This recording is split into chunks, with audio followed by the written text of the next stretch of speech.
Right, morning ladies and gents, welcome to Saturday morning. And I'm stranded at Sanderson this morning. I was going to change that valve out, that solenoid out.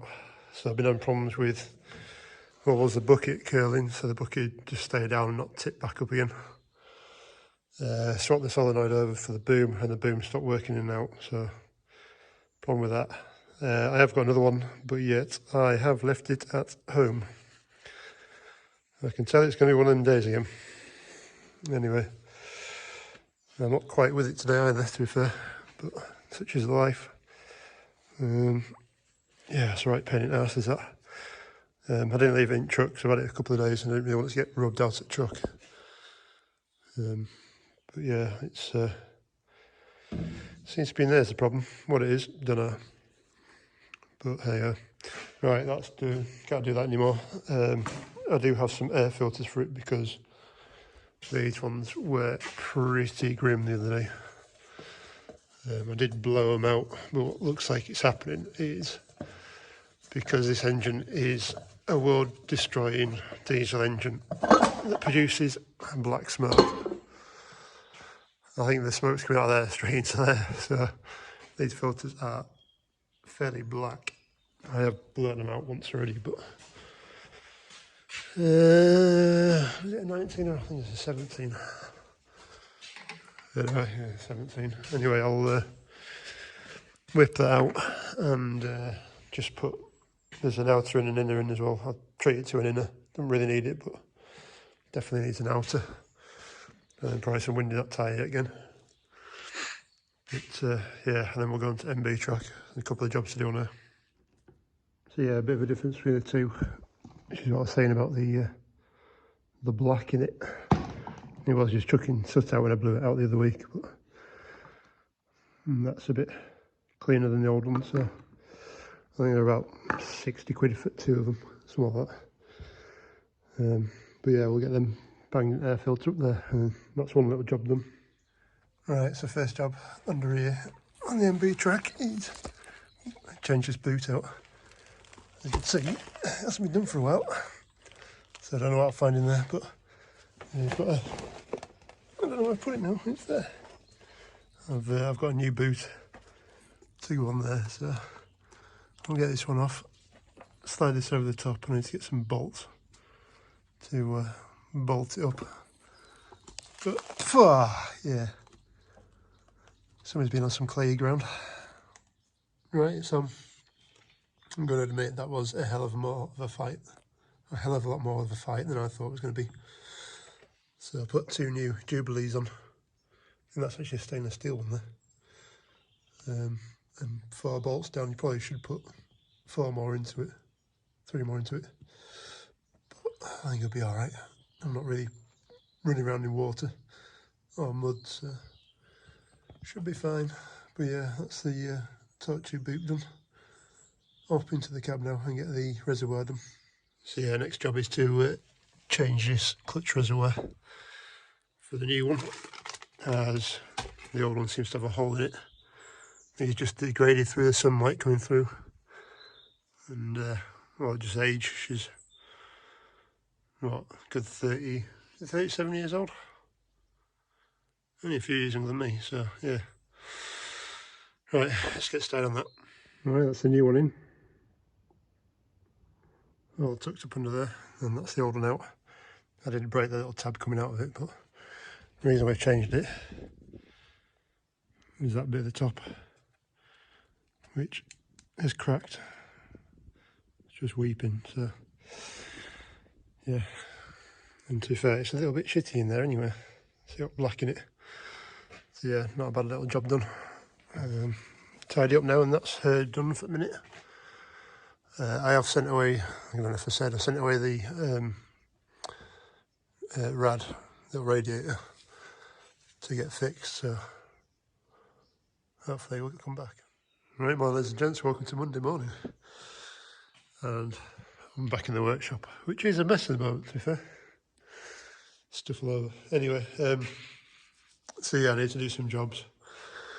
I took that solenoid off and didn't have the replacement, but I've got it. So yeah, it wasn't too bad to get hold of, to be honest. Smaller than the other one, I think. Yeah, a bit shorter. Anyway, supposedly that's the correct part for that one. And from what I was talking to Chris, that is a replacement of those ones anyway. So yeah, we'll see. So we'll double check that all these ports are in the same area. It does actually come with a plug to go on as well. It's like top cap and the actual connector, and then some new securing bolts as well, which seems quite a lot to be in that little package. But saying that, that was of 400 quid, I think it was. So yeah, guys, we have had a bit of a leakage there, but I'm not really surprised. You could actually hear the boom kind of creaking the other day as she settled down. But they say she got 8 and a bit thousand hours, and yeah, 8,500 hours. So she's not going to be as tight as a new one, but she'll do. She will do. What's going to do? Put some more in that tyre again. Anyway, right, I'll get a pair of gloves on, and I'll get that fitted in. Right, well, that was literally a 5-minute job. So it's in. The only bit I'm not particularly impressed with is how that goes in there. The plug's obviously further back, but there's no point rewiring it. To be fair, that one could do with a new cover on it. Well, the new cover from that one could do going on there, but we'll see if it works first. But yeah, just a bit of a mop around with that oil that weeps out, but yeah, it should be alright. Right, so I've got the big girl in now. I've decided I'm going to have to try and put the hedge cutter on the back of this. Now, just ignore all this for a minute. We'll come back to it. But I can actually turn my steering about that far across. So I reckon the head will be pretty much where, you know, in front of that Fergie would be. So it's quite a long way back, but I can see it. So kind of where my welding helmet is, somewhere there. And then be able to see fairly high up, really. But the only few things I've got against doing this is, one, it's so far back, I'm going to try to kill myself. 2, the hedge cutter is so far back that when it does throw stuff, instead of being pretty much in line where this red and black cable is, the head would kind of normally sit about there on a tractor. It would then throw the rubbish up from the head, and you'd kind of glance aside the cab / get your bonnet. Well, because I'm 4 foot further back, I think I'm going to get a lot of rubbish hitting this window and the side of the cab, which is not great, especially when you've put basically £1,000, 2 grand's worth of, yeah, we're knocking on 2 grand's worth of paint and panels onto it, which is not ideal to start damaging. And then obviously I don't want to smash windows either, because from there it's got a fairly, well, it's a flat face to hit rather than on the side of a cab it kind of hit at 45 degrees. Yes, I could put a guard on it. I could mount some guards at the back, but I don't know how well it's going to, 1, protect the window, and 2, my visibility. I know you can get perspex, but I have heard that the perspex doesn't work very well because it gets scratched. And once it's scratched, it then starts degrading the visibility of it. So it's stuck. If I needed to put a guard on it, there is actually space down here. There is actually a triangle panel that supposedly fits in there. I could actually make something that fits up and round the back, and then up the back of the cab like that. So, and then just bolt to the back of the tub and to the bolt holes there, which wouldn't be the end of the world. But again, I don't know. I'm not sure about this. The other thing is at the back, my hydraulics aren't particularly accurate compared to like the modern tractors. She's fairly worn. So my little hand lever at the back doesn't really do anything. I mean, I'll move it in the cab, but it doesn't seem to actually do much. So I've got 2 bolts on the A-frame that comes up. I need to slide in either side. Trying to do that on the Deutz was hard enough when it had a little handle. It's like a massey handle. You kind of click it round. But to try and get that on was difficult enough. I think with this, it's going to be even worse. Plus, all the play I've got in my linkage as well is not great. Because I don't know which one you'll see better, but yeah, there's a bit of wear in those. So, I mean, it should sit most of it onto the top link bracket.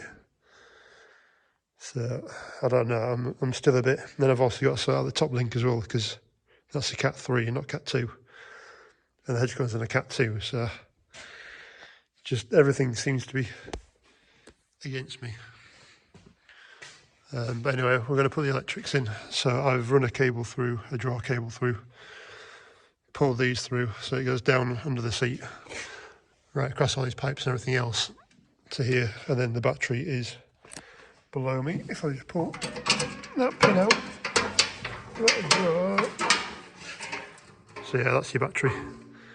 So all I need to do is, I've actually got some terminals I'd forgotten about, is basically get one of them, cut the wire, crimp that on, and that goes onto your battery. I think I'm actually going to have to widen that out, but yeah. So that should give us the electrics up there, which goes to the box on the Sanderson cable, and then from the box, the control box, it's then got a whatever 21 pin plug from there to the Hedge cutter. And I think I do need to put something in for the fan as well. I'm not sure where the fan's plugged into, so I need to find that out. So there might be another cable to go in yet. But yeah, so I've just pulled the Sanderson connector apart to get the terminals out, and then now I'll need to go onto that end there. It's actually got a terminal on it already, annoyingly, but they'll go into there, and then I'll probably, I don't know if I put a full wire up from there to the top, or if I put, I don't really want to put another Anderson in. I'm going to say I'd put another connector in there to go from there to the handle, to the joystick. Otherwise I'm going to have a wire dangling all the time right around here. It's going to be a live feed, which probably isn't great, but I don't know. I'll get there in a bit anyway.